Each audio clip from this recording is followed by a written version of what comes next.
नमस्कार शुभ संध्या मुरुपली आपण मानकु स्वागत करुछि ओडिसा रे। जुलाई 26 तारिख रे उत्तर बंगोपसागर और संलग्न पश्चिम बंग उपरे एक घूर्णिबलय सृष्टि होबार संभावना रही। आसंता 27 रे यह लघुचाप रूप नेबार संभावना, 28 रे ओडिशा और छत्तीसगढ़ उपरे एहार प्रभाव रहिबो।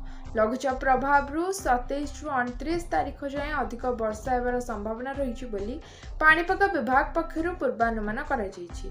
27 तारिख रे किछि स्थान रे स्वल्प वर्षा हेबो, 28 तारिख रे अनेक स्थान रे स्वल्प रु मध्यम और 29 रे बहु स्थान रे मध्यम परिमाणर वर्षा हेबार संभावना रही। दक्षिण ओडिशार किछि स्थान रे प्रबल वर्षार आशंका रही। आज ओडिशा विधानसभा रे राज्य बजेट उपस्थापन करिसेंती मुख्यमंत्री मोहन चरण माझी।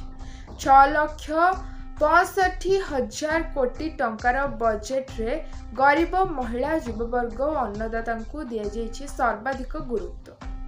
सीएम किसान हेला कालिया योजनार नुआ नाम।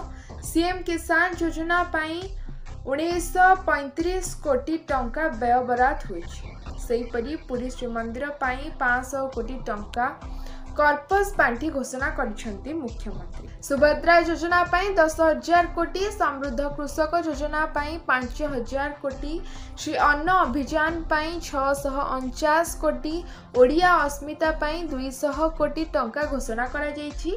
बिजु स्वास्थ्य कल्याण योजना जगह नुआ योजना आरंभ करा जायछि। गोपबंधु जन आरोग्य योजना आरंभ करिसेंती राज्य सरकार। राज्यर निजस्व स्वास्थ्य बीमा योजना गोपबंधु जन आरोग्य। एही योजना रे सरकारी और बेसरकारी हॉस्पिटल रे कैशलेस सेवा मिलिबो। राज्य रे आयुष्मान भारत योजना लागू करबा को मध्य घोषणा करा जायछि।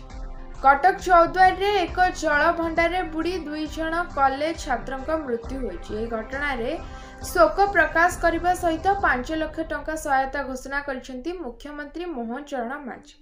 मृतकों परिवार वर्गों प्रति समवेदना जणाइछंती मुख्यमंत्री। बंद घर भितरु बापा और झील को मृतदेह उद्धार कर नयागढ़ सहर देवोदर लेन 4 रे थिबा घर भितरु मजिस्ट्रेट को उपस्थिति रे ताला भंगा जाई मृतदेह उद्धार करिछि पुलिस।